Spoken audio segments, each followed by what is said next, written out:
Tonight, we begin a journey that will carry you deep into rest and plant seeds of profound peace in your mind.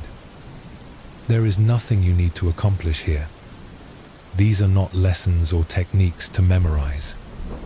They are ancient truths that gently guide you back to the peace that has always lived within you. Before we begin, feel free to share what time it is and where you're listening from. The wisdom of Zen teaches us that peace is not something we must create. It is something we must uncover. Like a clear mountain lake that becomes muddy when stirred, our minds become clouded when we struggle and grasp. As we journey together through these timeless teachings, you may find your breathing naturally deepening, your body naturally relaxing. This is not something you need to force. It is the natural response of a mind that finally understands its true nature. There is nowhere else you need to be right now. Nothing else you need to do. Simply breathe with me as we begin this gentle path into rest. In a remote mountain monastery, there lived a master named Kosen, who was renowned throughout the region for his vast collection of ancient texts. For over 40 years, he had carefully gathered the rarest Buddhist scriptures, philosophical treatises, and poetry from across the land. Scholars would travel for weeks just to study in his library, which contained treasures that existed nowhere else in the world. The library itself was a work of art. Wooden shelves carved by master craftsmen reached from floor to ceiling. Each scroll was wrapped in silk and stored with meticulous care. The room smelled of cedar and aged paper, and morning light filtered through paper windows, casting a golden glow over centuries of accumulated wisdom. Kosen would spend his early hours each day in this sacred space, reading by candlelight before the other monks awakened. One autumn night, while the community slept, a terrible fire swept through the monastery. The flames, fed by strong mountain winds, moved with frightening speed. The monks managed to escape safely, but there was no time to save anything else. They stood in the courtyard watching helplessly as their home was consumed. The library burned with particular intensity. All those ancient texts, irreplaceable manuscripts, and precious scrolls turned to ash in minutes. 40 years of careful collecting vanished in a single night. As dawn broke over the smoldering ruins, the monks gathered around their teacher, expecting to find him devastated by this immense loss.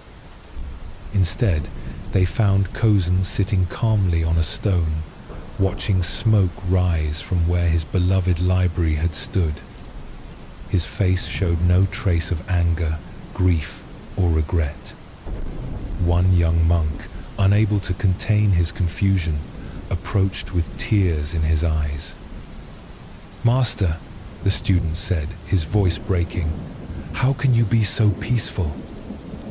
All those precious teachings, all those years of work, everything is gone. Doesn't this loss break your heart?" Kosen looked at his student with eyes full of gentle compassion. "My dear friend," he said softly, "those books contained wonderful words about truth, but they were not truth itself. The real Dharma was never written on paper or stored on shelves. It lives here," he touched his chest, and here he gestured to his student's heart. "Fire cannot burn what is truly precious." The young monk persisted. "But Master, think of all the wisdom that is lost forever. Future generations will never be able to read those texts." Kosen smiled peacefully. "The fire has given us a great teaching. It has shown us the difference between the finger pointing at the moon and the moon itself. We spent so much time polishing and protecting the finger that we sometimes forgot to look at what it was pointing toward." He stood slowly and placed a gentle hand on the young monk's shoulder. Yesterday I was the keeper of books. Today I am simply a teacher. Yesterday I worried about preserving old wisdom. Today I am free to embody it directly. The fire has not taken anything away. It has revealed what was always here. Over the following days, as the community began rebuilding, something remarkable happened. Without the distraction of managing and protecting his vast collection, Kosen's teaching became more direct and powerful than ever before. Students who had traveled expecting to study ancient texts instead encountered a living embodiment of the wisdom those texts had tried to capture. The master had discovered that his attachment to preserving the Dharma had, in subtle ways, prevented him from fully expressing it. The fire had freed him from being a curator of truth and allowed him to become truth itself. This story illuminates something profound about the nature of acceptance in Zen practice. True acceptance is not about liking what happens to us. Kosen did not celebrate the fire or pretend he was happy about losing his library.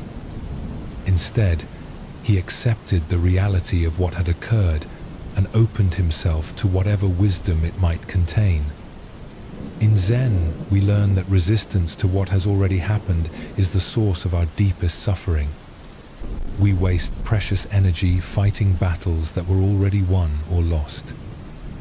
When we stop this futile struggle against reality, we discover an inner freedom that no external circumstance can touch. The fire in this story represents all the unexpected losses and changes that life brings us. Sometimes it burns away our cherished plans, our familiar identities, or our treasured possessions. Our first instinct is to see these events as tragedies, as enemies of our happiness. But Zen teaches us to look deeper. What if every loss is also a liberation? What if what burns away was only binding us? Kosen discovered that his attachment to preserving wisdom had become an obstacle to embodying it. The fire freed him from being a keeper of truth and allowed him to become truth itself. This teaching extends to every area of our lives. When we lose a job we thought defined us, we might discover talents we never knew we had. When a relationship ends, we might find a capacity for solitude and self-reliance that strengthens us. When illness limits our physical abilities, we might develop inner resources that are far more valuable. The practice of acceptance begins with a simple recognition.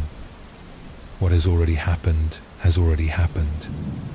Our resistance cannot change the past, but our acceptance can transform our future. When we stop fighting what is, we become available to what might be. Take another gentle breath now.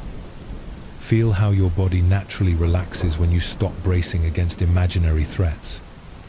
This is the physical sensation of acceptance. Not collapse, but a wise yielding that conserves your energy for what truly matters. Let us now turn to another story that reveals how acceptance can transform even our relationship with imperfection itself. There was once a young student named Daiki who came to study at a mountain monastery known for its exquisite gardens.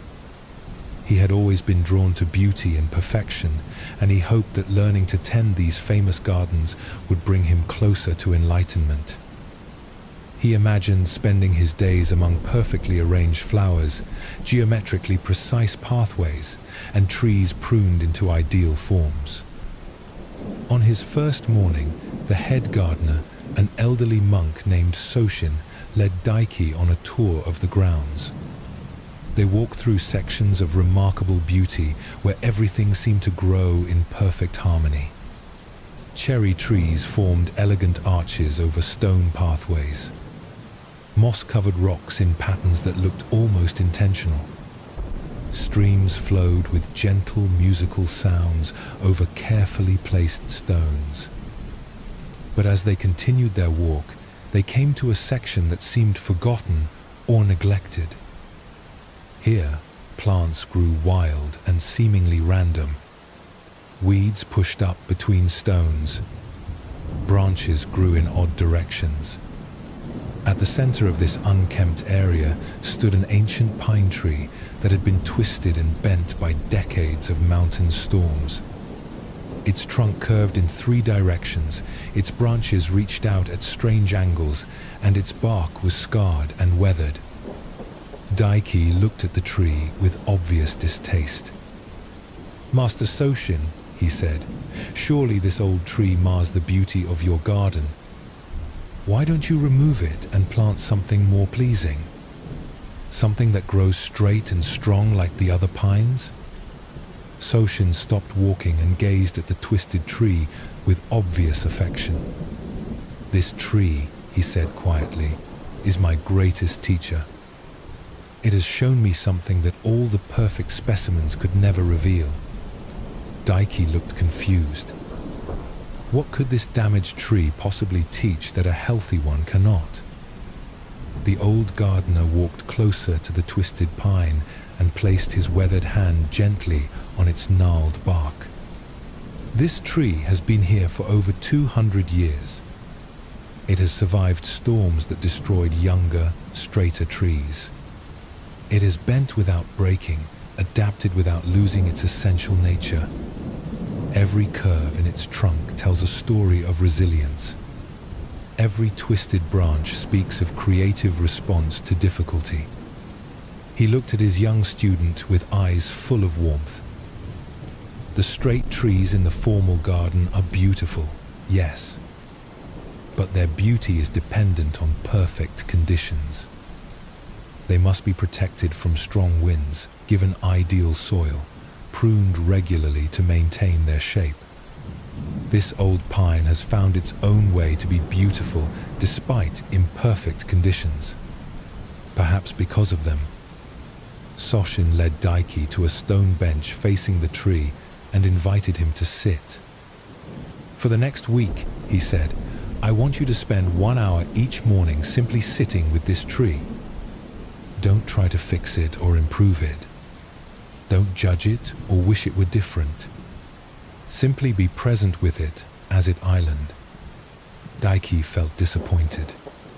He had come to learn about creating beauty, not contemplating what he saw as an eyesore. But he trusted his teacher and agreed to the practice. The first morning was difficult. Daiki sat reluctantly, his mind filled with criticism. The tree looked broken to him, a symbol of everything that goes wrong when things are not properly maintained. He spent most of the hour planning how the garden could be improved once this unsightly specimen was removed. But as the days passed, something began to shift in his perception. On the 3rd morning, he noticed how the morning light caught the deep grooves in the bark, creating patterns of shadow and illumination that were unexpectedly beautiful. On the 4th day, he saw how a small bird had built its nest in one of the tree's twisted branches, using the unusual angles for protection and support. By the end of the week, Daiki found himself looking forward to his morning time with the tree. He began to see that its twisted form was not a failure to grow properly, but a masterpiece of adaptation. Every bend and curve was the tree's creative response to the particular challenges it had faced. No straight tree could tell such a rich story of survival and resilience. On the final morning, as Daiki sat in his usual spot, Soshin joined him. "What has the tree taught you?" the old master asked.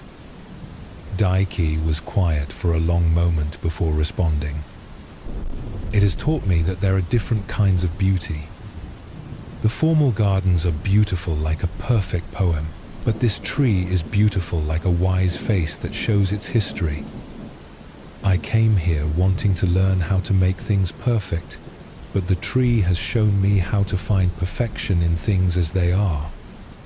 Soshin nodded approvingly. "The tree grows according to its nature and circumstances. It doesn't try to be a different tree." It simply responds to each moment with authenticity. This is the deepest teaching of Zen. Not to force ourselves or our world into predetermined shapes, but to find the natural perfection that emerges when we stop fighting what island. This story reveals another layer of acceptance that is crucial to Zen understanding. We often think acceptance means tolerating what we don't like. But true acceptance goes deeper. It means discovering that what we initially resist may contain exactly the wisdom or beauty we need. Daiki's journey from criticism to appreciation mirrors our own process of learning to accept not just external circumstances, but aspects of ourselves that we judge as flawed or inadequate. Like the twisted pine, we all carry scars from the storms we have weathered. We all have aspects of our personality or history that don't match our ideal self-image. Zen teaches us that these apparent imperfections are not obstacles to our awakening. They are the very material from which awakening emerges. Our struggles become our strength. Our wounds become sources of compassion. Our limitations become doorways to creativity and resourcefulness. The twisted tree survived storms that destroyed straighter trees precisely because it learned to bend. In the same way, our capacity to accept and work with our imperfections often makes us more resilient and authentic than those who have never been tested by difficulty. This teaching transforms how we relate to everything in our lives that seems less than ideal. The difficult relationship that teaches us patience. The health challenge that shows us what truly matters. The failure that redirects us toward our genuine path. When we stop demanding that life conform to our preferences, we become available to receive its actual gifts. The practice of this deeper acceptance begins with curiosity rather than judgment. When you encounter something in yourself or your circumstances that you want to change, pause first. Ask what this situation might be teaching you. How might it be perfectly suited to your growth, even if not to your preferences?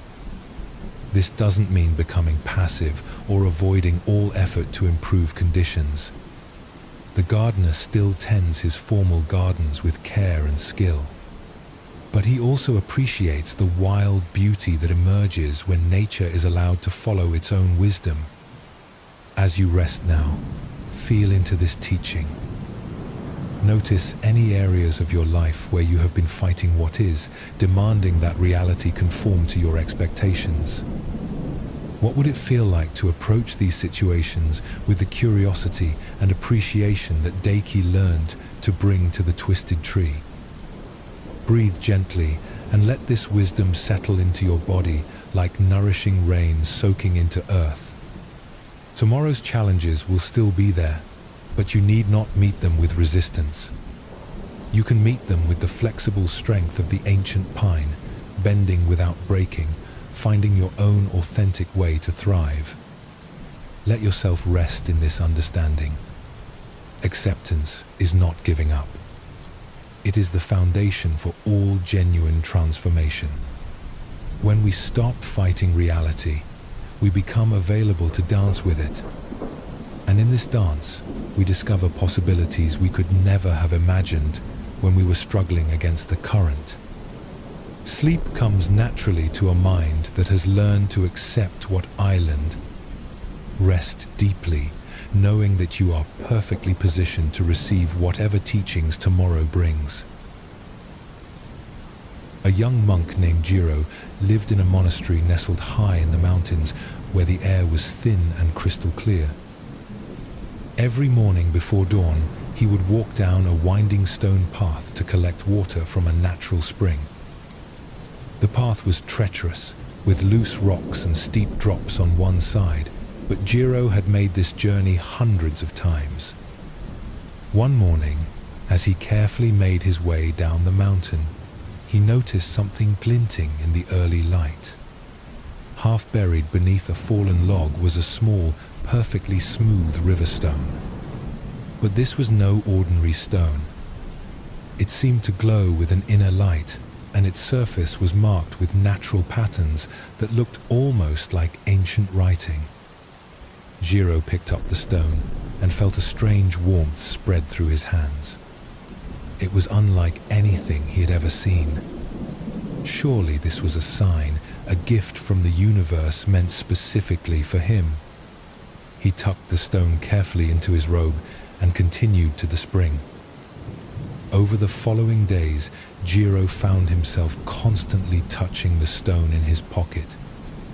During meditation, he would hold it secretly in his palm. While working in the garden, he would check to make sure it was still safe in his robes. At meals, he would feel for its reassuring weight. The stone began to occupy more and more of his thoughts. He would lie awake at night, wondering about its origins. Was it truly magical? Did it have special powers? He started to believe that his meditation was deeper when he held it, that his work went more smoothly when it was near. But with this attachment came worry. What if he lost it? What if someone discovered it and tried to take it away? Jiro began taking longer routes to avoid other monks. He started checking his pocket dozens of times each day. The very thing that had initially brought him joy now filled him with constant anxiety. One morning, as Jiro hurried along the mountain path with his water buckets, his foot caught on a loose stone. He stumbled and fell hard, water splashing everywhere. As he scrambled to collect the scattered buckets, he heard a small sound that made his heart stop. The gentle clink of stone striking rock. His precious stone had fallen from his robes and was now rolling toward the cliff edge. Jiro lunged after it desperately, but he was too late. The stone tumbled over the precipice and disappeared into the misty valley far below. Jiro sat on the rocky path, staring at the spot where his treasure had vanished. All his careful guarding had meant nothing. In a single moment, what he had held most dear was gone forever. He expected to feel devastated, but instead, something unexpected happened. A wave of relief washed over him. The constant worry was gone. The need to protect and check and hide had vanished with the stone. For the first time in weeks, his mind felt clear and spacious. He realized that in trying so hard to hold on to the stone, he had lost something far more valuable: his peace of mind. As Jiro walked back up the mountain path with his empty buckets, he felt lighter than he had in months. The stone had been beautiful, but the anxiety it brought had made his life smaller and more fearful. Now, with empty pockets and an open heart, he could see the real magic that had always been there. The morning mist dancing between the peaks. The sound of his own footsteps on ancient stone.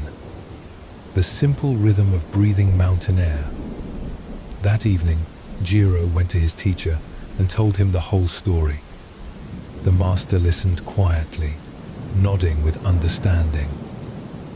"The stone taught you something precious," the teacher said. "But the lesson was not in keeping it. The lesson was in losing it. You discovered that your happiness was never in the stone itself. It was in your ability to appreciate beauty when you encountered it. That ability cannot fall off a cliff. It goes wherever you go." The teacher smiled gently. We think we need to possess the things we love. But possession turns love into fear. When you truly love something, you can let it be free. And in that freedom, both you and what you love find peace. This simple story reveals one of the most transformative teachings in all of Buddhist wisdom. We suffer not because we love things, but because we try to own them. The moment we grasp tightly to anything, whether it's an object, a person, an experience, or even an idea, we plant the seeds of our own anxiety. Jiro's experience shows us something profound about the nature of attachment. The stone itself was not the problem. Beauty is meant to be appreciated. Joy is meant to be felt. But when appreciation becomes possession, when joy becomes clinging, we lose the very thing we were trying to keep. The stone brought Jiro happiness when he first found it, but that happiness disappeared the moment he decided he had to keep it forever. This teaching transforms how we relate to everything we cherish. Our relationships become more loving when we stop trying to control them. Our experiences become richer when we stop demanding they last forever. Our possessions bring more joy when we hold them lightly, appreciating them while we have them and releasing them gracefully when the time comes. The deepest peace comes not from getting what we want and keeping it forever, but from learning to want what we have and let it go when it's time. This is not about becoming cold or indifferent. It's about loving so completely that we want what's best for whatever we love, even if that means letting it follow its own path. Breathe gently now and feel how this understanding settles in your body. Notice how even thinking about letting go creates a sense of spaciousness, like setting down a heavy pack you've been carrying for miles. Let us explore this wisdom further through another story, one that shows how letting go can transform not just our relationship with things, but our relationship with ourselves. Master Eishin was known throughout the region as the most skilled calligrapher in generations. People would travel for days to commission a piece of his work, and his scrolls were treasured by collectors and temples alike.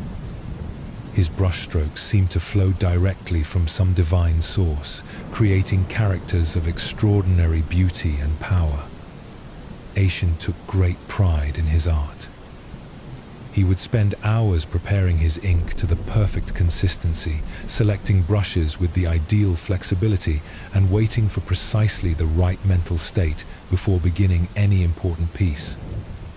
His studio was arranged with meticulous care, every tool in its proper place.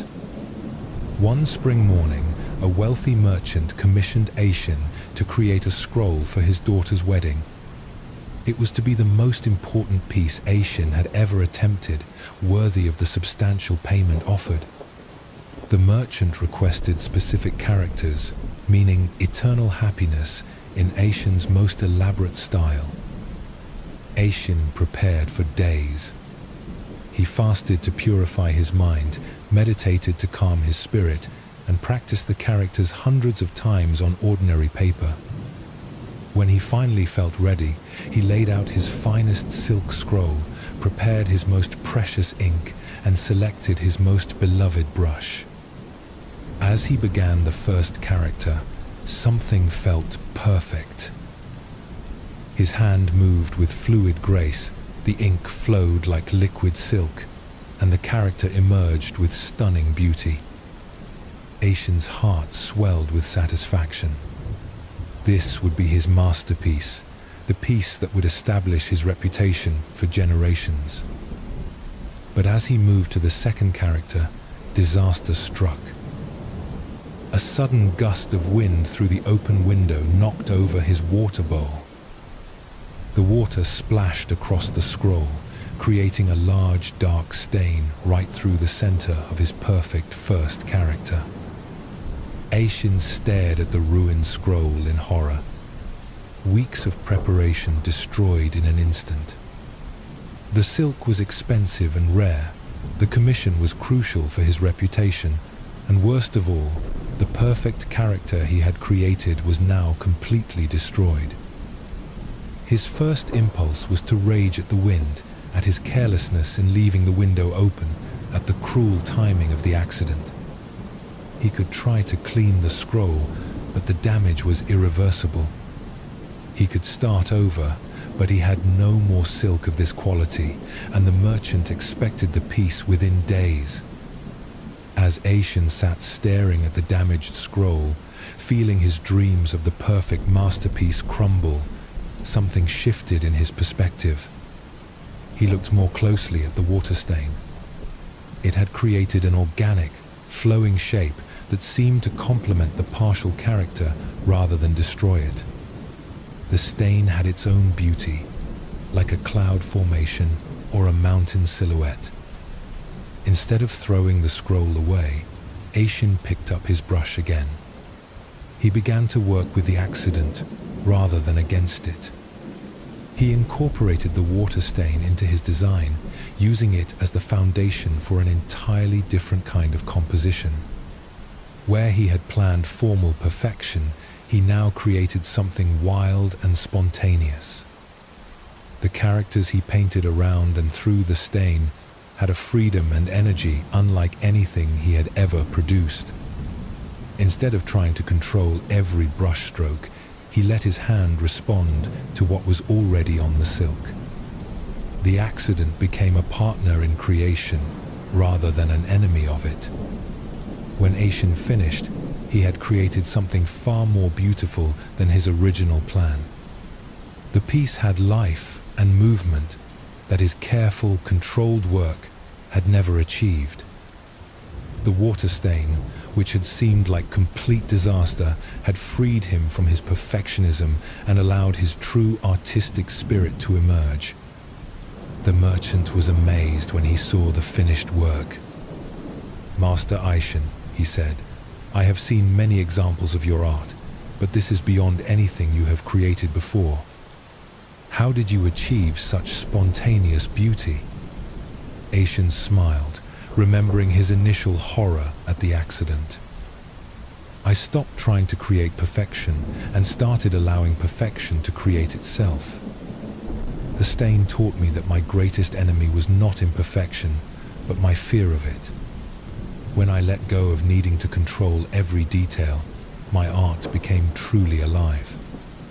From that day forward, Aishin's work changed completely. He still practiced diligently and prepared carefully, but he no longer tried to force predetermined outcomes. He learned to dance with accidents, to welcome the unexpected, and to see imperfection as a doorway to deeper creativity. This story shows us how letting go transforms not just our relationship with external things, but our relationship with ourselves and our own efforts. Aishin discovered that his attachment to perfection was actually preventing him from creating truly perfect art. His fear of making mistakes was keeping him from the spontaneous beauty that emerges when we trust the natural flow of life. This teaching reaches into every corner of our lives. How often do we miss opportunities for joy because we're too focused on avoiding problems? How many relationships become strained because we try too hard to control how they unfold? How much creative energy do we waste trying to force outcomes instead of responding skillfully to what actually happens? The Buddhist path teaches us that our greatest suffering comes from fighting reality instead of flowing with it. When Aishin stopped battling the water stain and started working with it, he discovered possibilities he never could have imagined. When we stop demanding that life match our expectations and start engaging creatively with what actually shows up, we find a freedom and aliveness that no amount of control could provide. This is why letting go is so central to finding deep peace. It's not about giving up on life or becoming passive. It's about recognizing that our tight grip on how things should be often prevents us from seeing how beautiful they already are. It's about trusting that life knows something about unfolding that our worried minds cannot grasp.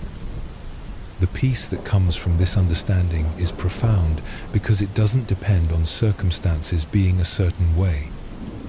Whether the stone falls off the cliff or stays in our pocket, whether the water spills on our scroll or not, we can find our way to contentment by working skillfully with whatever appears. As you rest now in this sanctuary of learning, Feel into this teaching about letting go.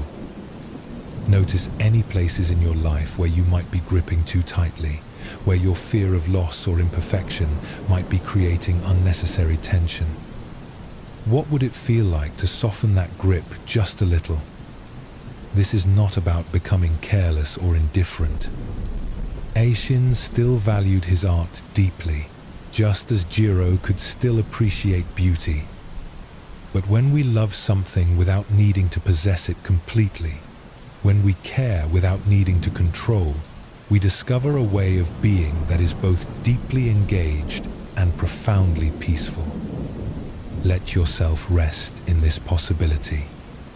The deepest teachings of Buddhism point toward this freedom, this ability to hold life lightly while embracing it fully. In this balance between caring and releasing, between effort and surrender, we find the peace that passes all understanding. This is the peace that allows both the body and mind to rest completely, knowing that whatever comes, we have the wisdom to meet it with an open heart.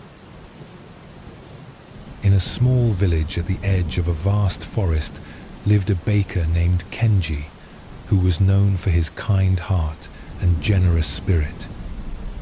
Every morning before dawn, he would light his ovens and begin preparing fresh bread for the day.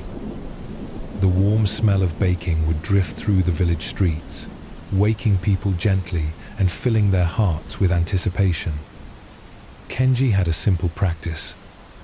He would always bake a few extra loaves each day and leave them on a wooden shelf outside his shop with a small sign that read, "For those who need them." Travelers, poor families, and anyone who was hungry could take what they needed without having to ask or explain their circumstances. One harsh winter, when food was scarce and many villagers were struggling, a group of desperate men began stealing from shops and homes. They would come in the night, taking whatever they could find. The village lived in fear, and many people began locking their doors and hiding their valuables. Kenji's shop was robbed 3 times in 2 weeks. Each time, the thieves took not just the free bread from the shelf, but also money from his cash box and flour from his stores. The 3rd time, they also broke several of his baking tools and overturned his carefully organized workspace. The other villagers were outraged on Kenji's behalf. "You must stop leaving bread outside," they told him. "You're just encouraging them. Put up bars on your windows. Get a guard dog. Show these criminals that you won't be an easy target." But Kenji continued his practice. Each morning he would clean up any damage, repair what he could, and bake his bread as usual. He still left the extra loaves on the shelf outside, though now they disappeared even more quickly. One particularly cold night, Kenji was working late, preparing dough for the next day's baking. He heard a sound at his front door and saw shadows moving outside. Instead of hiding or calling for help, he did something that surprised even himself. He opened the door. 3 men stood there, their faces gaunt with hunger and their clothes torn from living rough in the winter forest. They had clearly come to steal again, but they froze when they saw Kenji looking at them directly. "You must be very hungry," Kenji said softly, "to be out on such a cold night." The men didn't know how to respond. They had expected to find the shop empty, to take what they needed, and disappear back into the darkness. They had not expected kindness. "I have fresh soup cooking," Kenji continued, "and there's warm bread just out of the oven. Would you like to come in and eat?" The oldest of the 3 men, who seemed to be their leader, looked suspicious. "Why would you help us? Don't you know who we are? We're the ones who've been taking from you." Kenji nodded calmly. "I know, and I can see that you take only what you need to survive.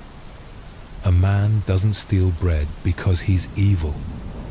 He steals bread because he's hungry, He stepped aside and gestured for them to enter. The winter is hard for everyone, but it doesn't have to make us into enemies. Slowly, cautiously, the three men entered the warm bakery. Kenji served them bowl after bowl of hot soup and all the fresh bread they could eat. As they warmed up and filled their empty stomachs, they began to talk. They had all lost their jobs when the local mine closed. With no work available and their savings gone, they had been forced to live in the forest. They had tried begging, but the villagers chased them away. Stealing seemed like their only option for survival. "We never wanted to hurt anyone," the youngest one said, his eyes filling with tears. "We just didn't want to starve."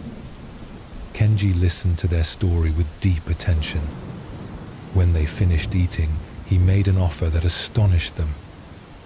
"I could use help with the early morning baking," he said. "The work is hard and the hours are long, but there's always enough food and a warm place to sleep in the room above the shop. If you're willing to work, you're welcome to stay." The three men looked at each other in disbelief. They had come to steal from this man, and he was offering them jobs and shelter. The oldest man shook his head slowly. "Why would you trust us? We've robbed you multiple times." Kenji smiled gently. "Because I believe that people do better when they're given the chance to do better. You stole because you were desperate. But desperation isn't who you are. It's just a situation you were in." The men stayed. They worked harder than any employees Kenji had ever had, grateful beyond words for the chance to earn an honest living. Within a few months, the bakery was more prosperous than ever. The village was safer, and the former thieves had become respected members of the community. Years later, when people asked Kenji why he had chosen kindness over punishment, he would say, "Fear creates more fear. Anger creates more anger. But compassion has the power to transform even the most difficult situations. When we respond to suffering with understanding instead of judgment, we give everyone involved a chance to become better than they were before." This simple story reveals something profound about the nature of compassion in Buddhist teaching. True compassion is not just feeling sorry for others or being nice when it's easy. It's the wisdom to see that underneath every harmful action is some form of suffering, and the courage to respond to that suffering with understanding rather than punishment. Kenji understood something that the other villagers missed. The thieves were not evil people who enjoyed causing harm.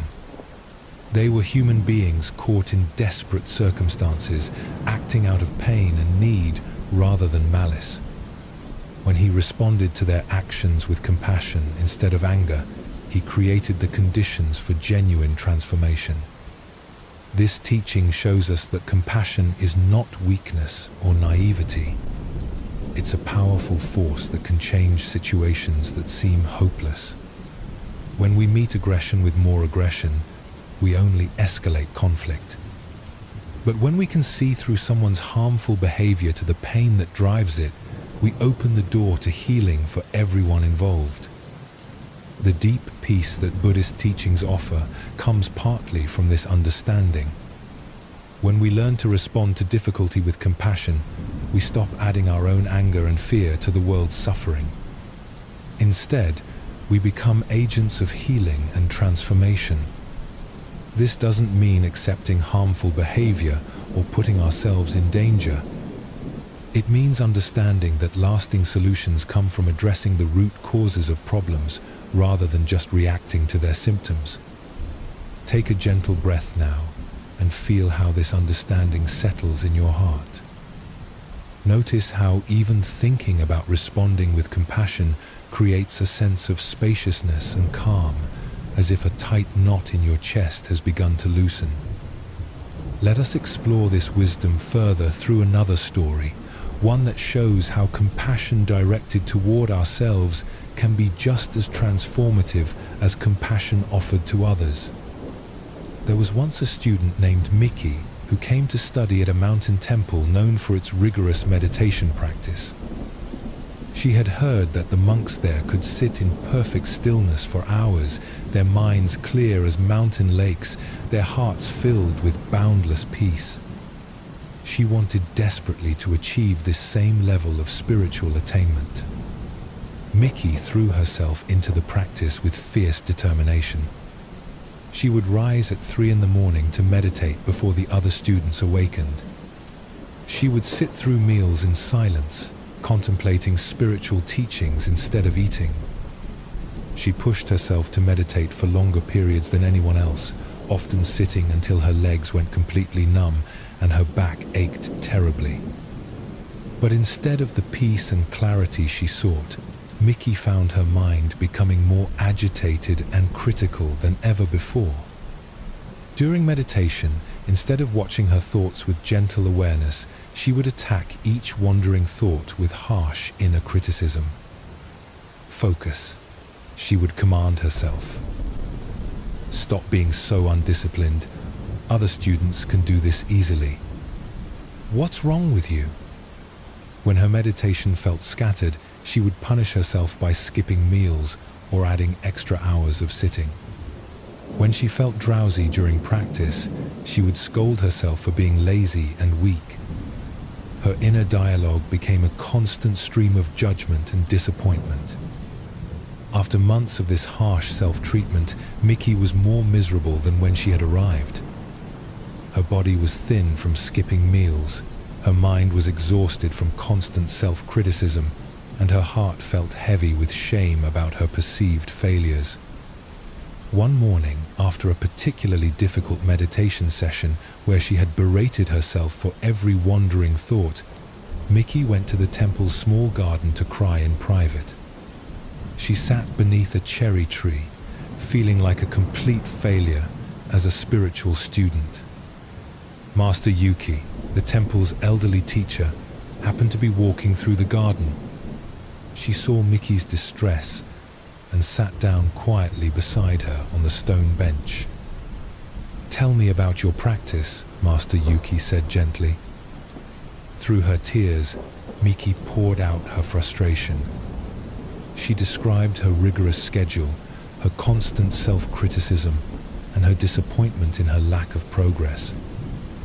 "I try so hard," she sobbed, "but I'm just not good enough. I'll never be able to meditate like the other students. Maybe I should just give up." Master Yuki listened in compassionate silence. When Mickey finished, the teacher pointed to a small bird that had landed near their feet. The bird was pecking at the ground, searching for seeds and insects. "Watch this little bird," Master Yuki said. "See how naturally it moves. It doesn't criticize itself for not finding food quickly enough. It doesn't compare itself to other birds. It simply does what birds do, moment by moment, with complete acceptance of its own nature." Mickey watched the bird for several minutes, struck by its effortless presence and natural grace. "Now," Master Yuki continued, "imagine if this bird spent its time telling itself it was a terrible bird, that it should fly better or sing more beautifully. What would happen to its natural ability to find food and shelter? What would happen to its joy in simply being a bird?" Mickey understood immediately. It would be too busy criticizing itself to do what it naturally knows how to do. Master Yuki nodded. "You came here to learn peace and compassion. But the first place to practice these qualities is with yourself. How can you offer kindness to others if you show nothing but harshness to your own heart? How can you find peace in meditation if you're at war with your own mind?" The teacher's voice was filled with gentle warmth. "The path to awakening is not about becoming perfect. It's about becoming kind, first to yourself then to all beings. Your mind will wander during meditation. That's what minds do. The practice is not to stop this wandering, but to notice it with the same gentle affection you would show a beloved child who gets distracted while learning to walk. From that day forward, Miki changed her entire approach to practice. Instead of commanding her mind to focus, she would gently invite it back to the breath. Instead of criticizing wandering thoughts, she would acknowledge them with phrases like thinking or planning and return to her meditation with kindness. When her body felt tired, instead of pushing through with determination, she would adjust her posture or take a brief break, treating her physical needs with respect. When emotions arose during sitting, instead of judging them as obstacles, she would breathe with them compassionately as she might comfort a friend in distress. The transformation was remarkable. Within weeks, Miki's meditation became naturally deeper and more peaceful. Her mind, no longer under constant attack, began to settle into the stillness she had been seeking. More importantly, the harsh inner critic that had tormented her for so long gradually softened into a voice of gentle encouragement and support. Years later, Miki became known for her compassionate teaching style and her ability to help struggling students find their way to genuine peace. When asked about her approach, she would say, "I learned that the kindness we show ourselves becomes the foundation for all the kindness we offer the world. We cannot give what we do not have, and we cannot find peace through war, even when that war is with ourselves." This story illuminates one of Buddhism's most essential teachings about compassion. Before we can truly help others or find lasting peace, we must learn to treat ourselves with the same gentleness and understanding we would offer to someone we deeply love. Most of us carry an inner critic that is harsher than we would ever be to a friend, and this internal violence prevents us from accessing our natural wisdom and peace. Miki's journey shows us that self-compassion is not self-indulgence or making excuses for laziness.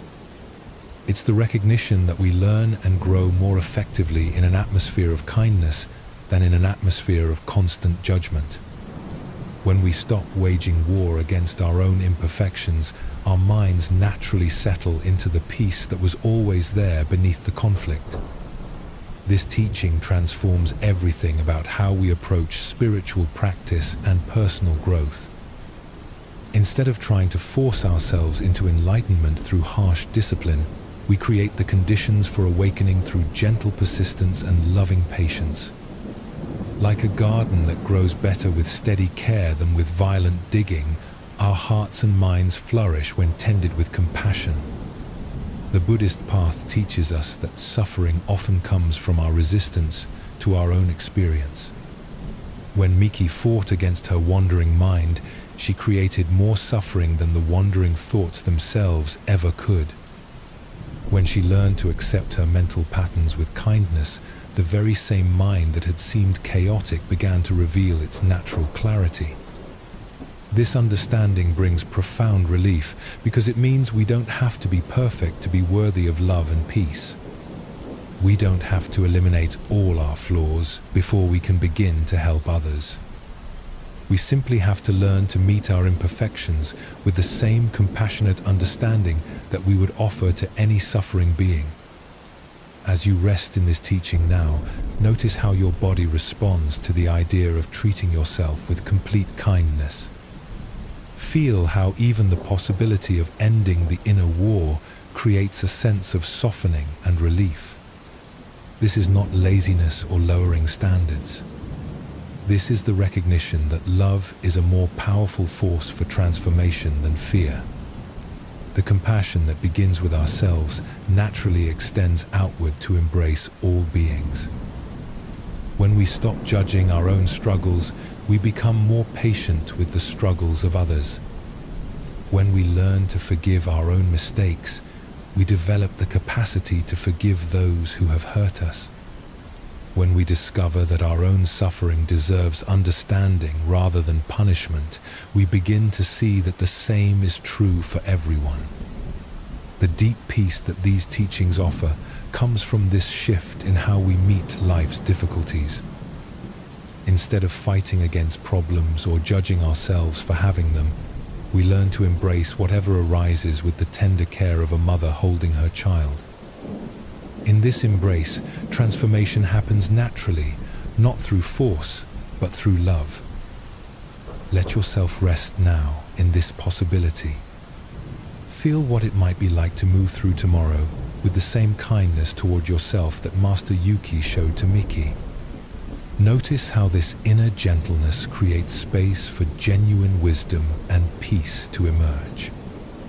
This is the gift that Buddhist teachings offer, not just techniques for improvement, but a completely different way of relating to ourselves and our experience, a way that leads inevitably to the deep rest that comes when the heart finally feels safe to be at peace. There once lived a young tea merchant named Taro who traveled from village to village selling the finest teas from distant mountains.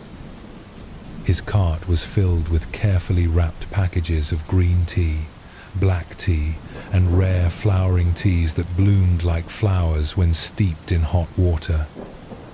Taro took great pride in his knowledge of tea and his ability to match each customer with the perfect blend for their taste. But Taro had a problem. His mind was always somewhere else. While walking through one village, he would be thinking about the next village he needed to reach. While talking to customers about tea, he would be calculating profits or worrying about the weather for tomorrow's travel.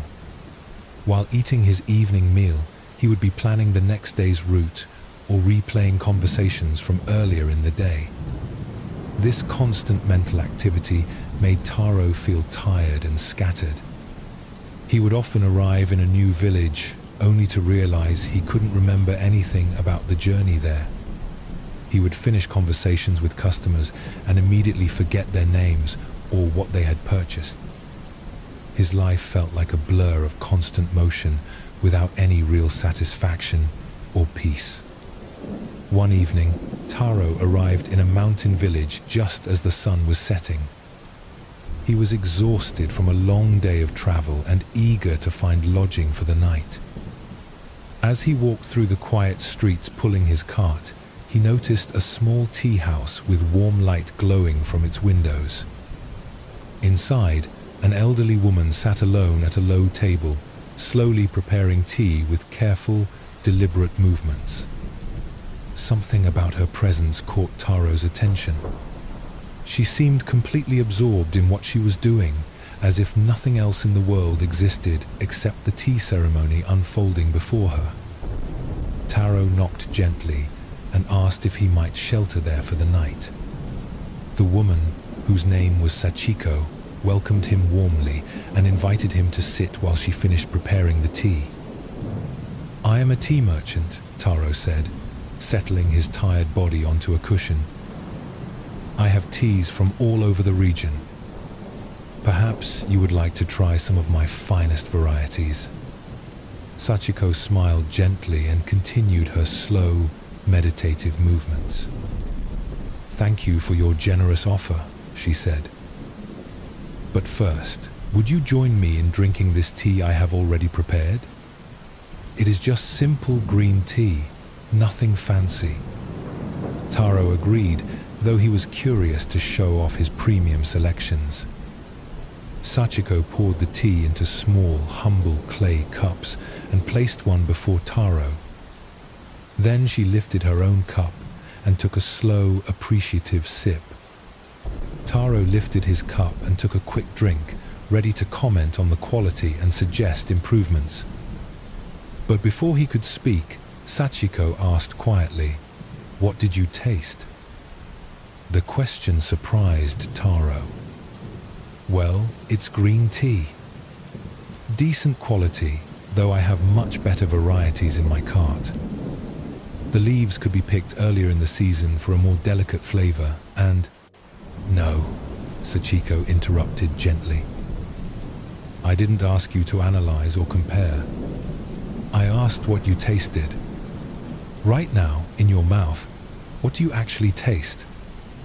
Taro paused, confused. He lifted the cup again and took another sip, this time trying to focus on the actual sensations in his mouth. But his mind immediately began its familiar pattern of comparison and evaluation. Try once more, Sachiko suggested. But this time, drink as if you have never tasted tea before. As if this is the first sip of tea in your entire life. Taro found this instruction strange, but something in the woman's peaceful presence made him want to try. He lifted the cup very slowly and took the smallest possible sip. Instead of thinking about the tea, he tried to simply experience it.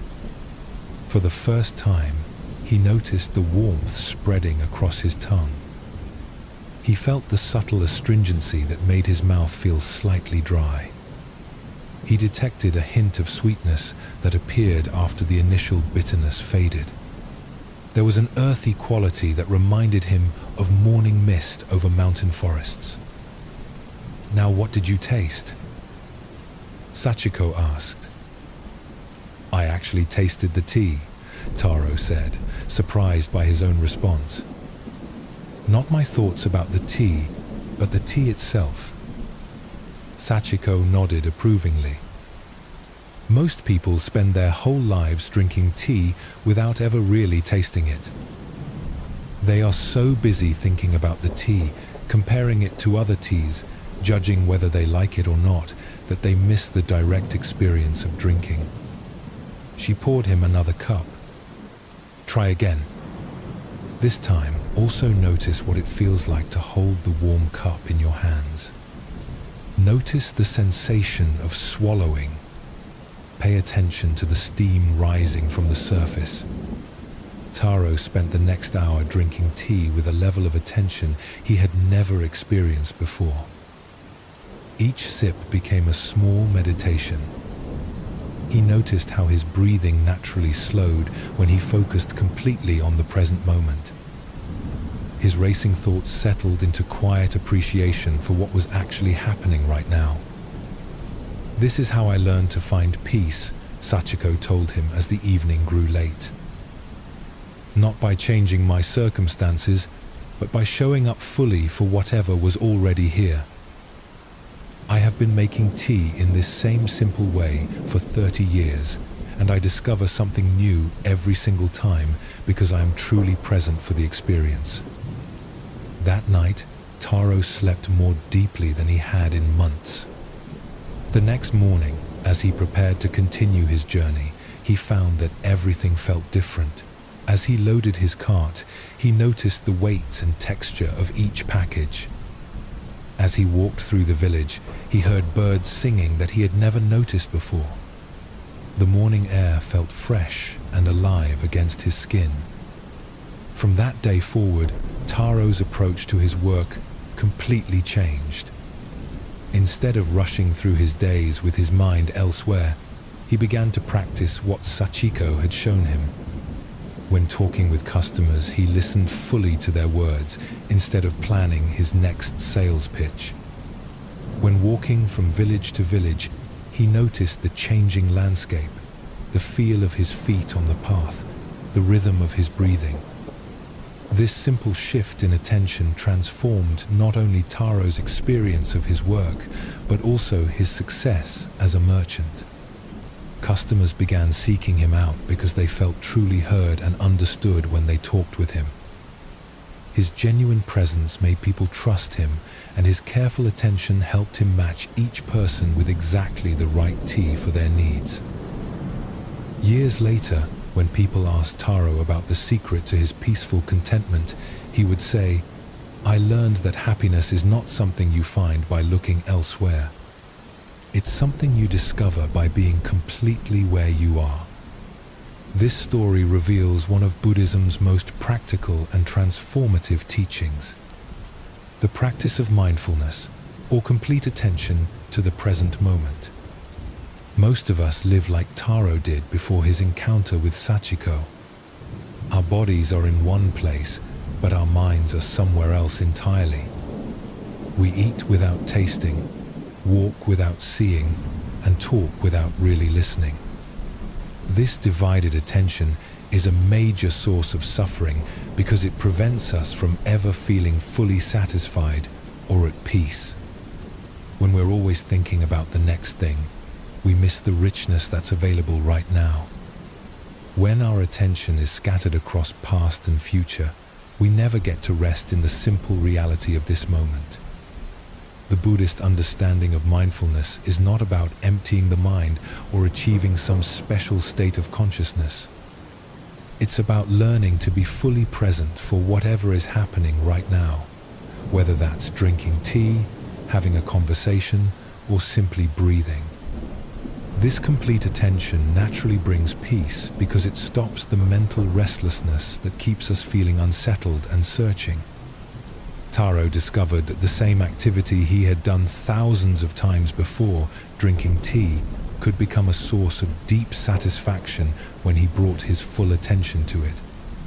This shows us that we don't need to change our circumstances to find peace. We need to change the quality of attention we bring to our circumstances. The practice of mindfulness transforms ordinary moments into opportunities for rest and renewal. When we eat with full attention, each meal becomes nourishing for both body and spirit.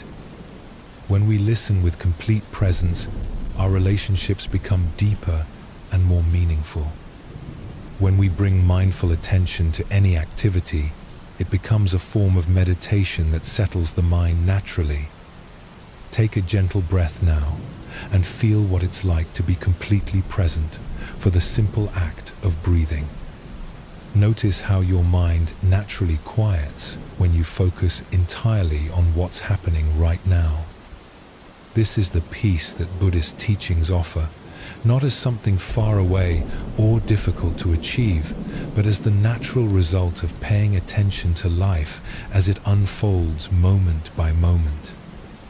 Let us explore this wisdom further through another story that shows how mindfulness can transform even our most challenging experiences.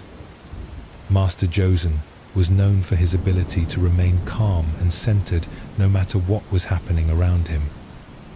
Students would come from distant temples to learn from him, hoping to discover the secret of his unshakable peace. But Josen's most devoted student, a young monk named Kaku, was struggling with doubt about his teacher's reputation. Kaku had been living at the temple for 2 years, and while he found Master Josen to be wise and kind, he had never seen him face any real difficulties. The temple was peaceful, the community was harmonious, and their daily routine was predictable and serene. Kaku wondered if his teacher's calmness was simply the result of living in such ideal conditions. Anyone can be peaceful in a place like this, Kaku confided to his friend. But what would happen if Master Josen faced real problems? Would he still be so calm if his world was turned upside down? One autumn morning, Kaku's question was answered in an unexpected way. A messenger arrived at the temple with terrible news. Bandits had attacked Master Josen's home village during the night. His elderly mother and younger brother, who still lived there, had been killed in the violence.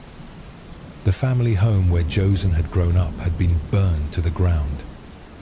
Kaku watched his teacher's face carefully as he received this devastating news. For a moment, Josen's eyes filled with tears, and his body seemed to sag with grief. But then, something remarkable happened. Instead of collapsing or raging against the tragedy, Josen simply sat down on a nearby stone and began to breathe slowly and deeply. "Master," the messenger said urgently, "shouldn't you leave immediately? There may be arrangements to make, ceremonies to plan." Josen nodded gently. "Yes, I will go. But first I need a few moments to be present with this news and what it means." Kaku was amazed. His teacher was facing the worst possible tragedy, and yet he was not running around frantically or drowning in despair. Instead, he was sitting quietly, apparently paying careful attention to his own grief and shock. After several minutes of silent breathing, Yozen stood up calmly. "Kaku," he said, "please come with me. We will travel to my village together." During the long journey, Kaku expected his teacher to be lost in sorrow or distracted by planning. Instead, he found that Josen was more present and attentive than ever. When they stopped to rest, Josen noticed the changing colors of the autumn leaves. When they encountered other travelers, he listened to their stories with complete attention. When they shared simple meals, he ate with obvious appreciation for the food. "Master," Kaku finally asked, unable to contain his confusion, "how can you notice such small things when something so terrible has happened? Shouldn't you be too upset to pay attention to anything else?" Josen stopped walking and looked at his student with eyes that held both deep sadness and profound peace. "Kaku, this is exactly when mindful attention matters most. When we're overwhelmed by tragedy, our first instinct is to escape from the present moment. We get lost in thoughts about what we should have done differently, or we imagine all the ways the future will be ruined by this loss." He gestured to the forest path they were walking. But escaping into mental stories about the past or future doesn't help anyone. My mother and brother are gone, and no amount of mental anguish will bring them back. What I can do is honor their memory by staying fully present for whatever needs my attention right now. Josen picked up a fallen leaf and studied its intricate pattern of veins. If I spend this journey lost in thoughts of regret or worry, I miss the opportunity to appreciate the beauty they would have wanted me to see.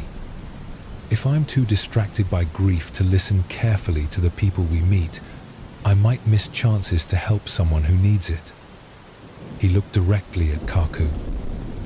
Mindfulness is not about avoiding difficult emotions or pretending everything is fine.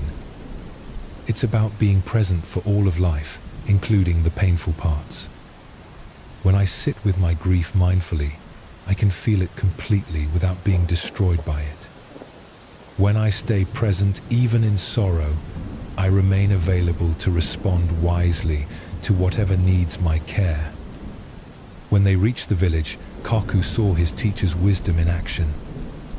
Because Josen was fully present for each conversation and decision, he was able to comfort other grieving families, arrange meaningful ceremonies, and handle practical matters with clarity and compassion.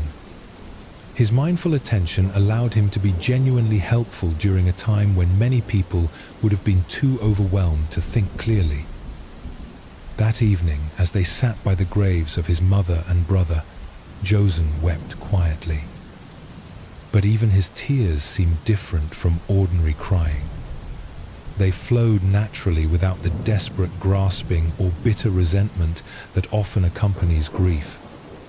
He was present for his sorrow without being consumed by it. "Now I understand," Kaku said softly. "You're not peaceful because you don't have problems. You're peaceful because you know how to be present with whatever problems arise." Josen nodded. Mindfulness doesn't make difficulties disappear, but it prevents us from making our difficulties worse by fighting against them or running away from them. When we can stay present even with pain, we discover that we're much stronger and more resilient than we realized. This profound story shows us that mindfulness is not a fair-weather practice that only works when life is going smoothly. It's especially valuable during our most challenging times because it prevents us from adding mental and emotional turmoil to whatever difficulties we're already facing. Josen's response to tragedy demonstrates that being present doesn't mean being emotionless or detached. He felt his grief fully but didn't get lost in it. He experienced his sorrow without letting it take over his entire being. This is the middle way that Buddhism teaches us, neither suppressing our emotions nor being overwhelmed by them. When we face loss, disappointment, or crisis, our minds often make things worse by spinning stories about how terrible everything is, how unfair life is, or how we'll never recover from this setback. These mental additions to our actual experience create much more suffering than the original problem ever could. Mindful presence offers a different way to meet difficulty. Instead of fighting against painful emotions or drowning in them, we can learn to be present with them. When we breathe with our sadness instead of resisting it, when we acknowledge our fear without being controlled by it, we discover that we can handle much more than we thought possible. This teaching brings enormous relief because it means we don't have to wait for life to become problem-free before we can find peace. We can learn to be at peace even in the midst of challenges by staying present for what's actually happening, rather than getting lost in our stories about what's happening. The Buddhist path recognizes that suffering is a natural part of life, but it teaches us that much of our suffering comes from our resistance to present moment reality. When we learn to meet each moment with mindful attention, even difficult moments become workable. We stop wasting energy fighting what's already here and can put that energy toward responding wisely and compassionately. As you rest now in this understanding, feel how the practice of presence creates a sense of groundedness and stability. Even if your life contains challenges or uncertainties, this moment right now is manageable.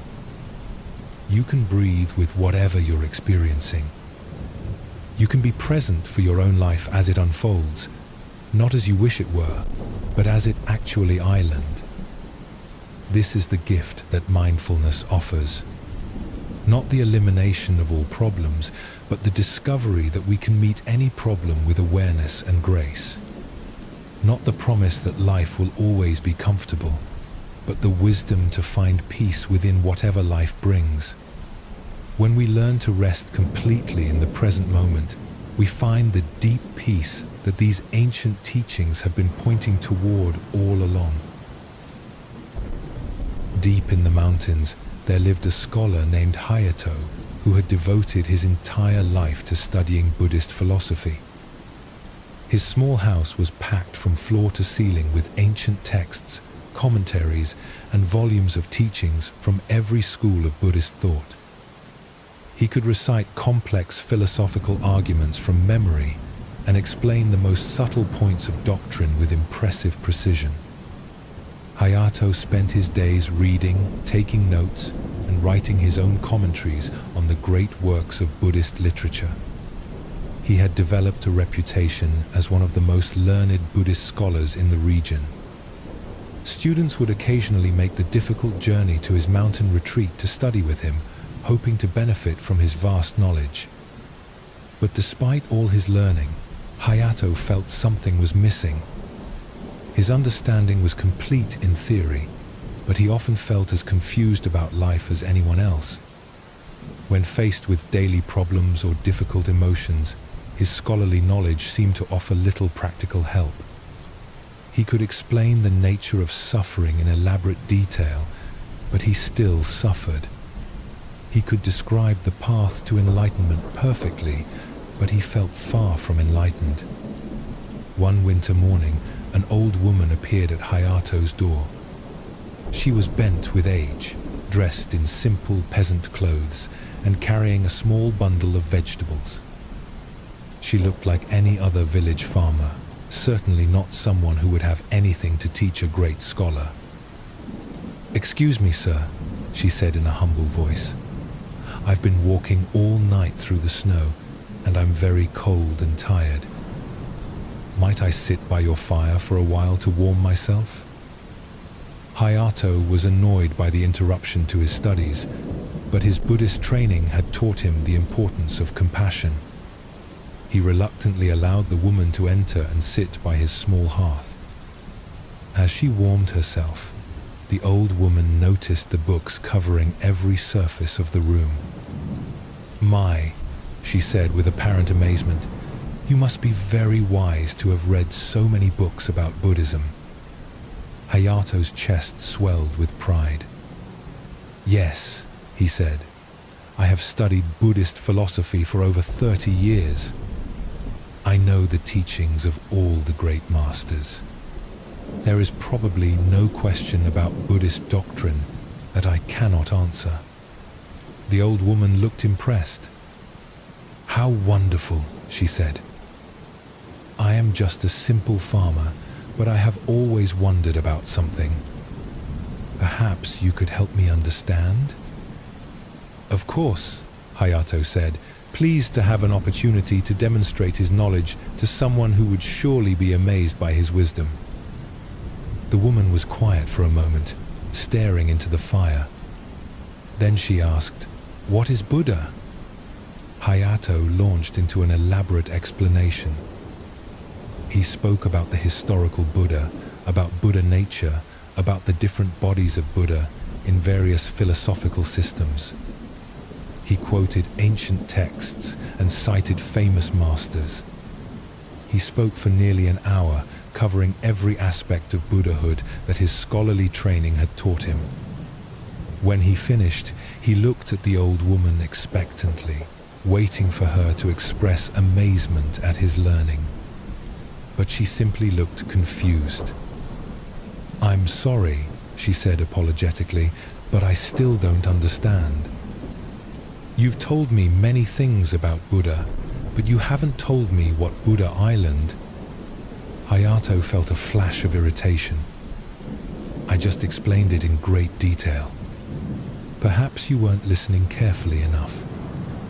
Buddha is the awakened one, the one who achieved complete enlightenment, the teacher who showed us the path to liberation from suffering."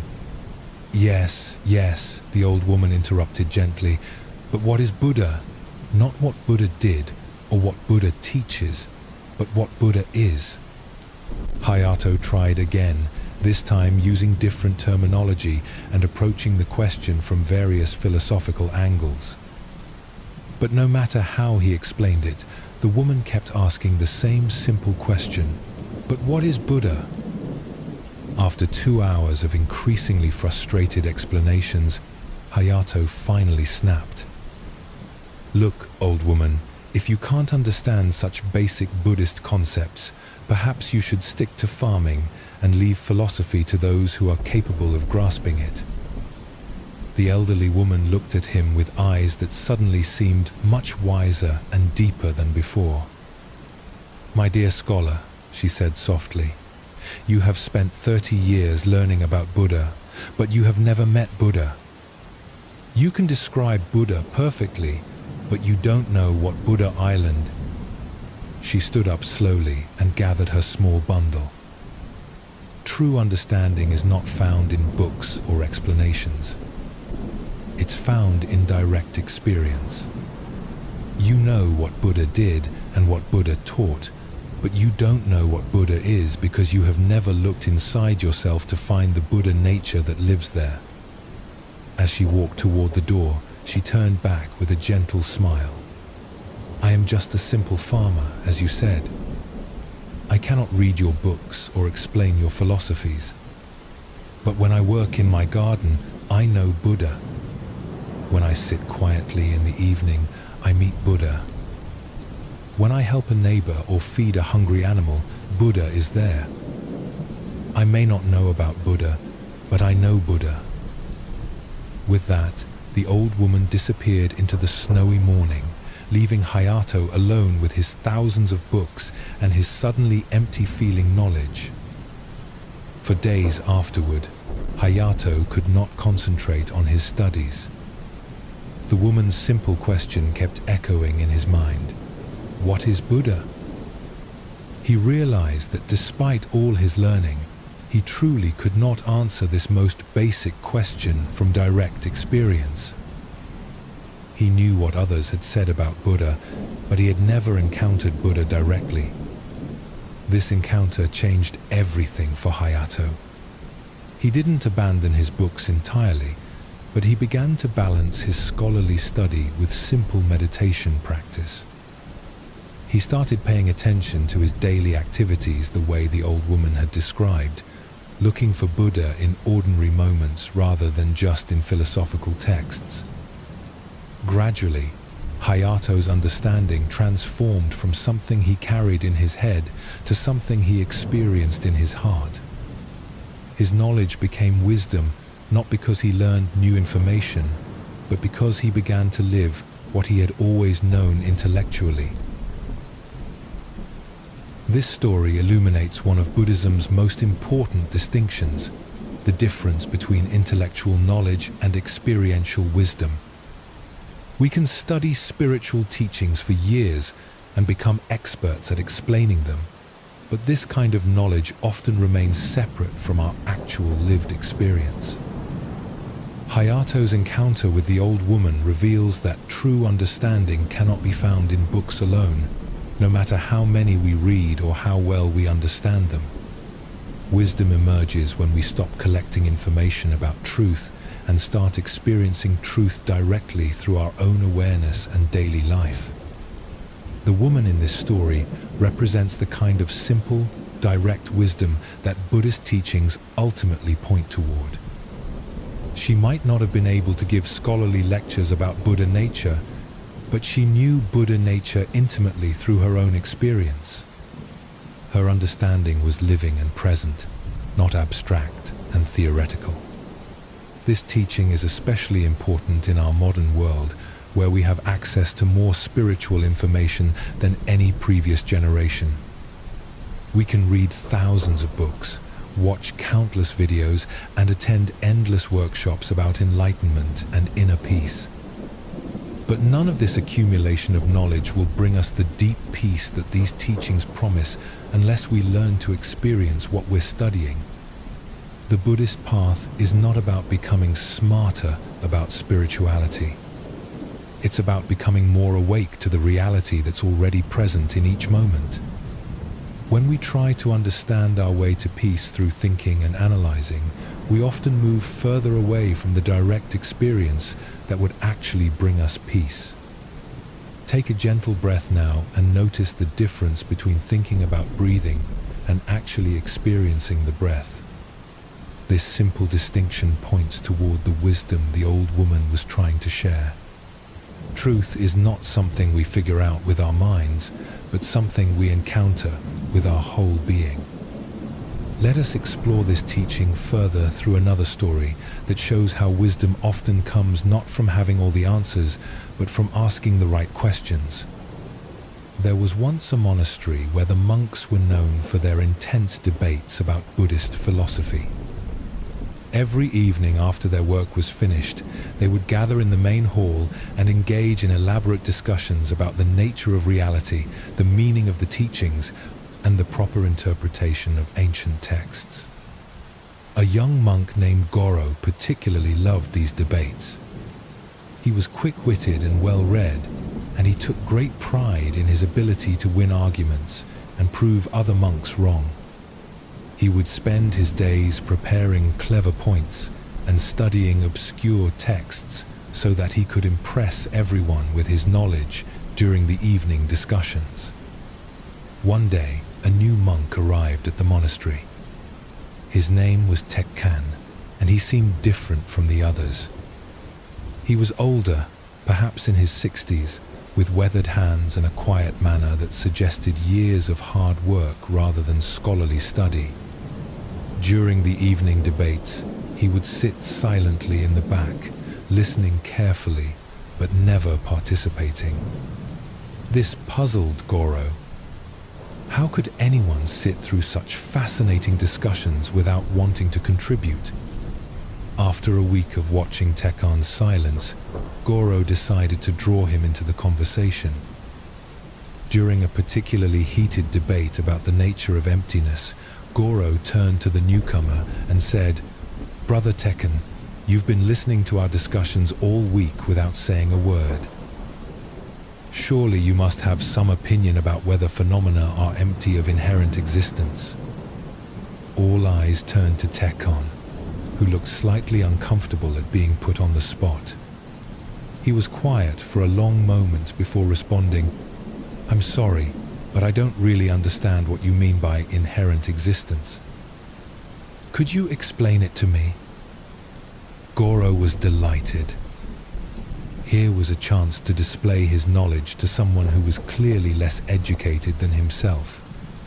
He launched into a detailed explanation of emptiness philosophy, using technical terms and citing ancient masters.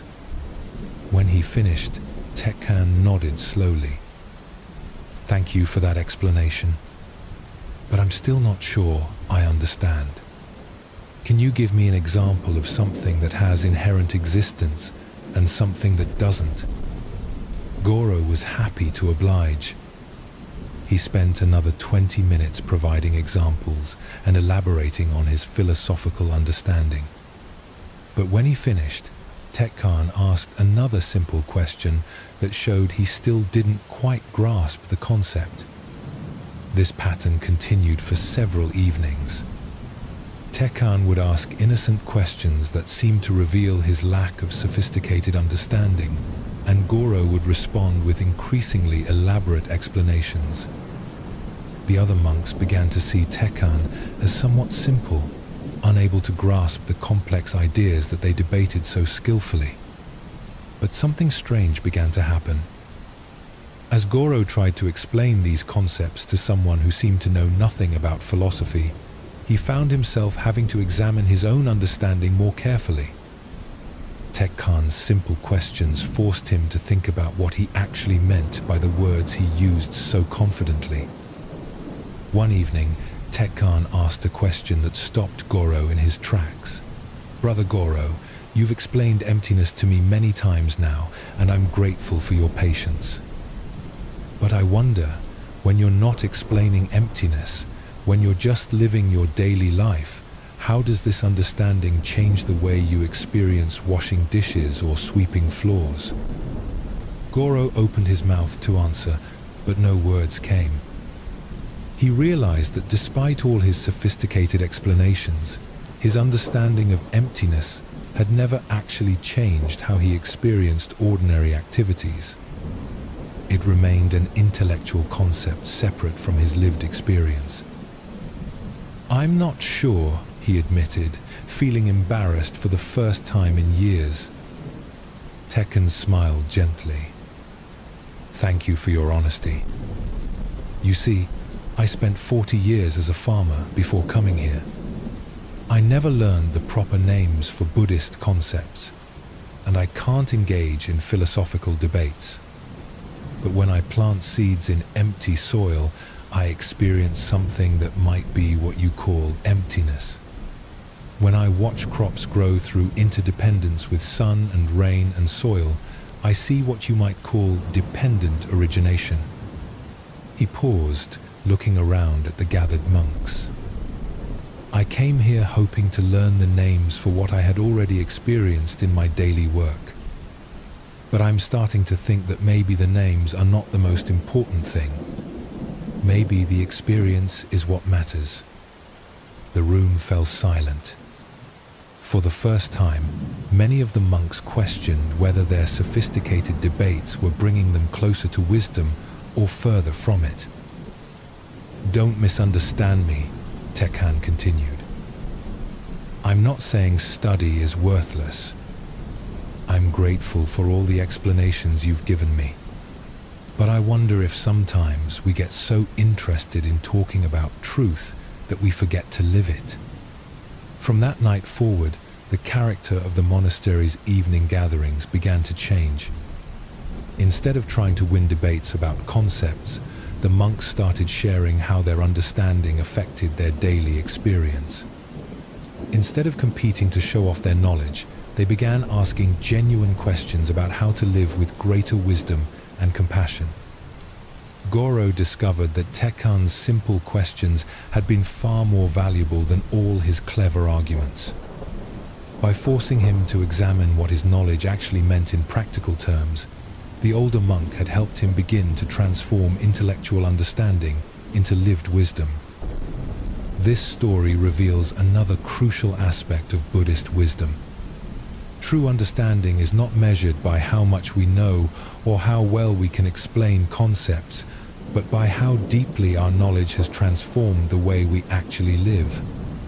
Tekken's approach to learning was the opposite of what we might expect. Instead of trying to accumulate more information, he was trying to connect the information to his direct experience.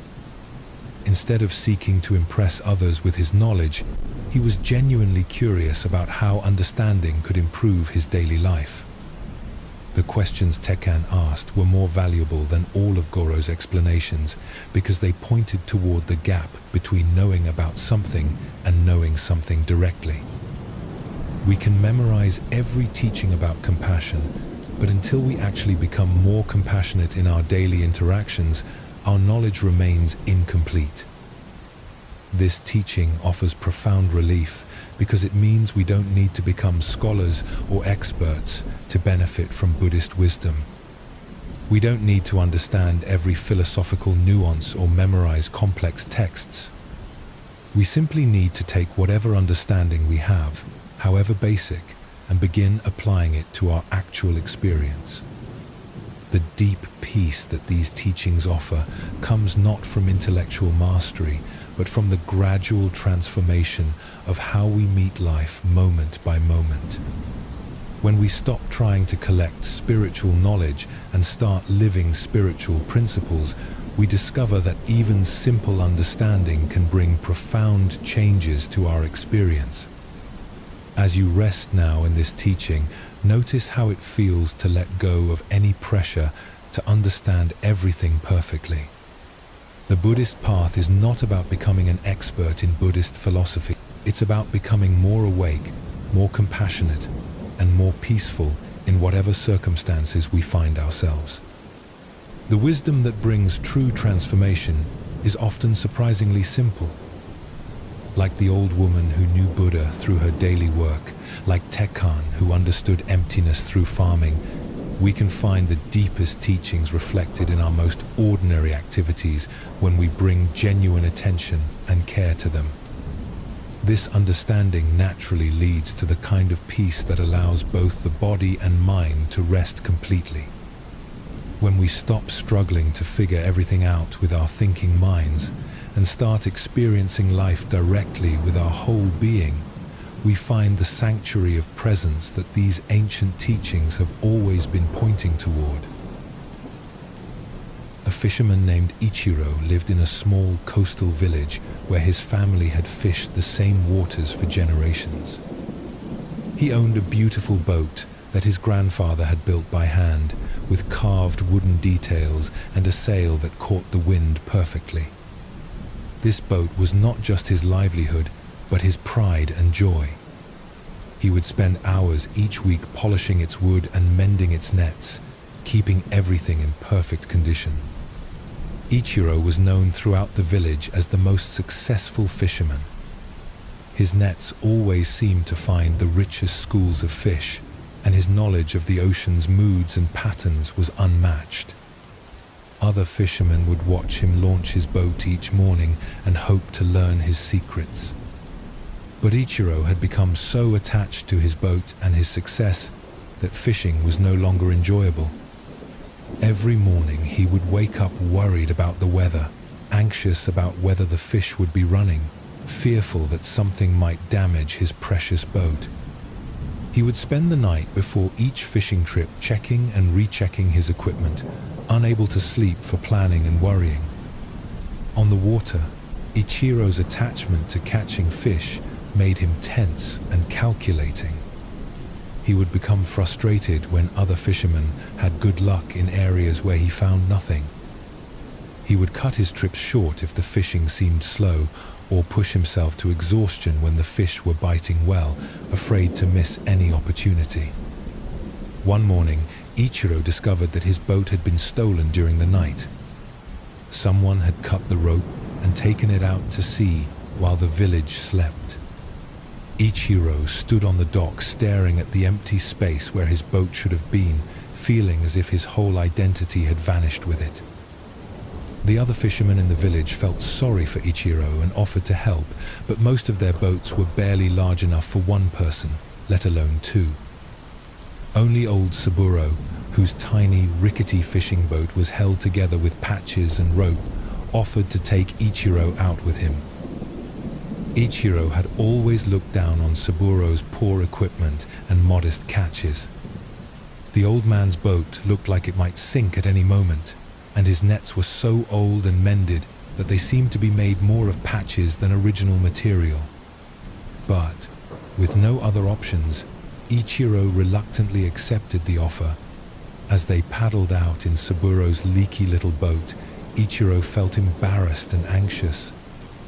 How could he catch fish with such inadequate equipment? What if other fishermen saw him in this pathetic vessel? His reputation as a successful fisherman would be ruined. But something unexpected happened once they reached the fishing grounds.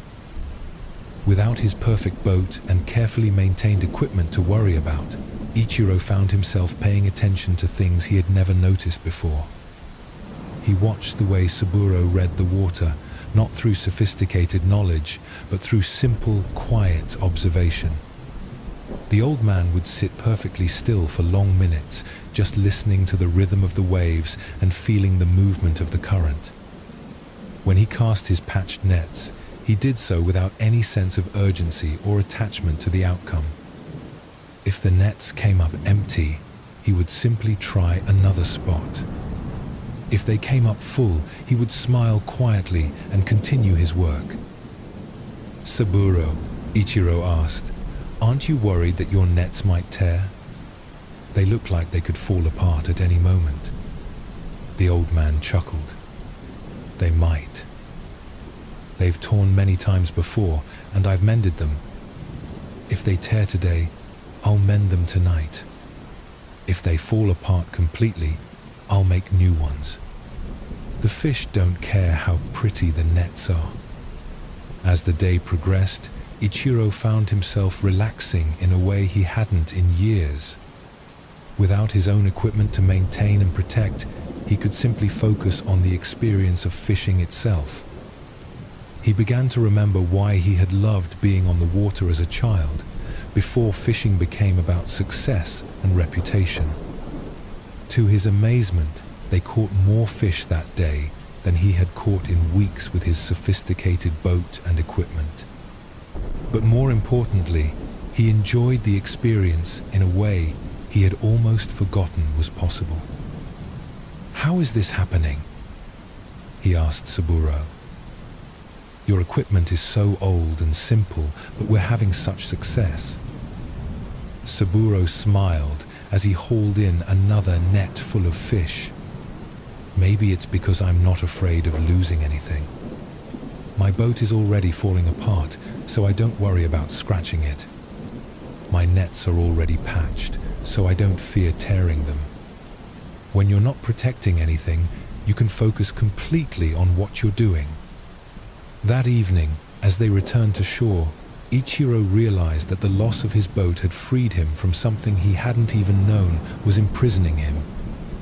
His attachment to his perfect equipment had been preventing him from fishing with the natural ease and attention that actually brought success. Over the following weeks, while he waited to see if his stolen boat would be recovered, Ichiro continued fishing with Saburo. Each day brought new discoveries about how his attachment to having the best equipment had actually been making him a worse fisherman. His constant worry about protecting his possessions had prevented him from being fully present for the work itself. When his boat was eventually found and returned to him, Ichiro faced an interesting choice. He could return to his old way of fishing with all its anxiety and attachment, or he could continue with the freedom he had discovered in Saburo's simple approach.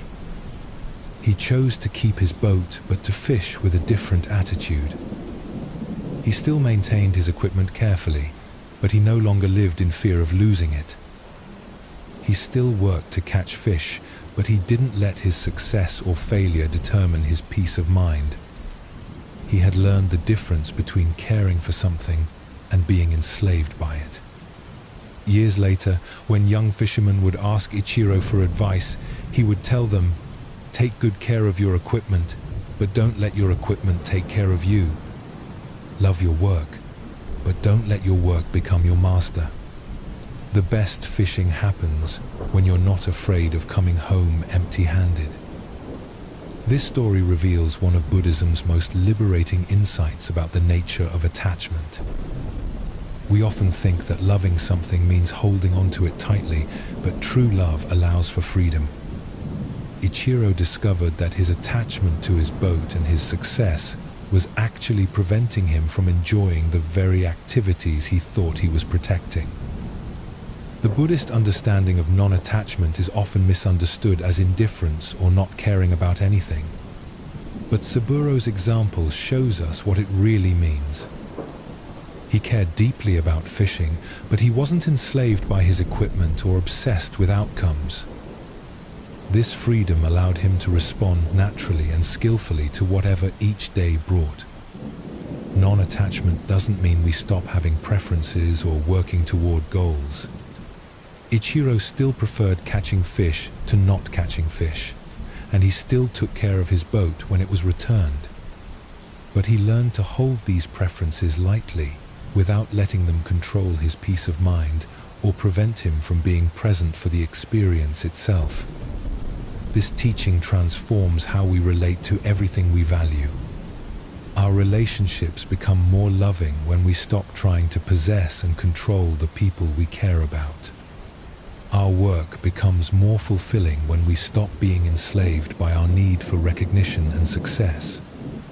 Our possessions bring more joy when we appreciate them without living in fear of losing them. The deep peace that Buddhist teachings offer comes partly from this liberation, from the anxiety of constant protection and control. When we learn to engage fully with life without being attached to specific outcomes, we discover a freedom that no external circumstance can take away. Breathe gently and feel how this understanding creates space in your heart.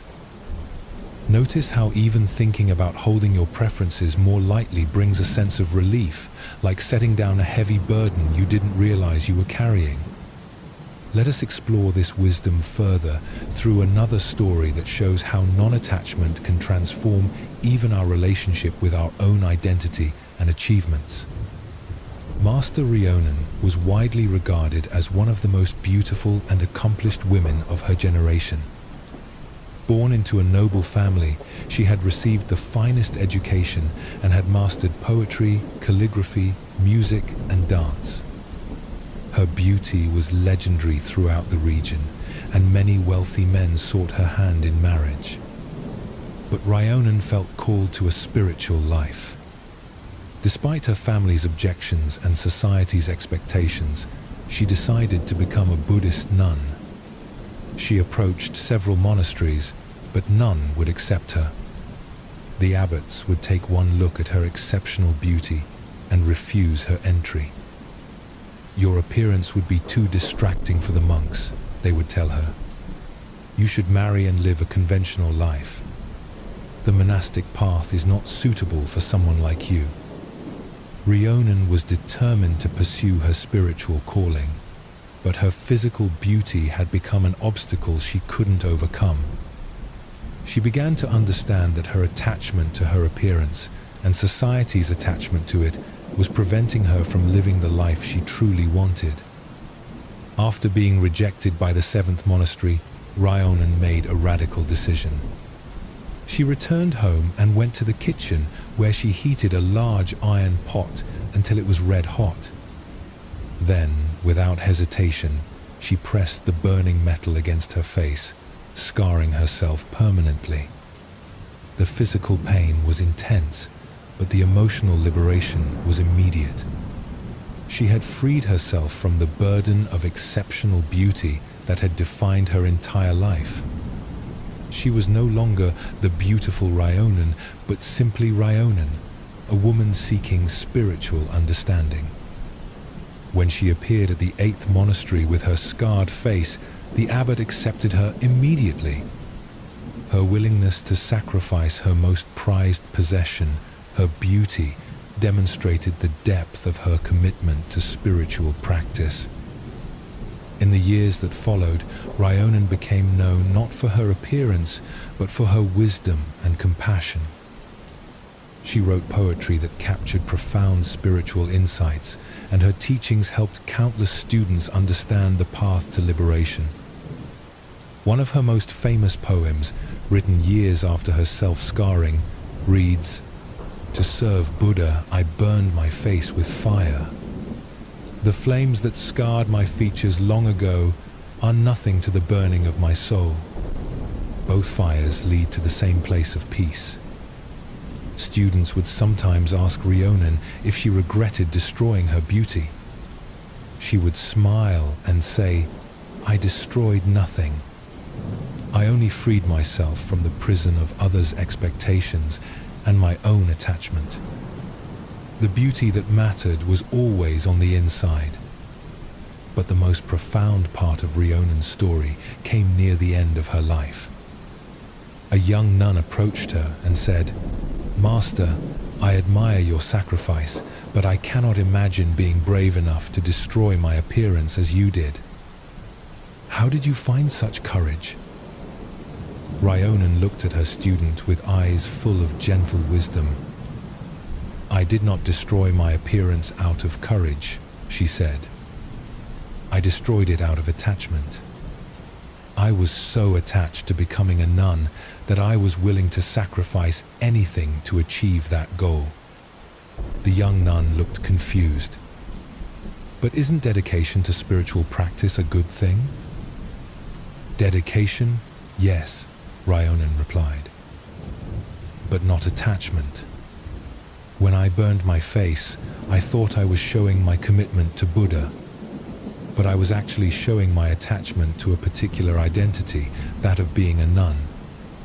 I traded one form of attachment for another." She paused, looking out at the monastery garden where flowers bloomed and faded according to their natural cycles.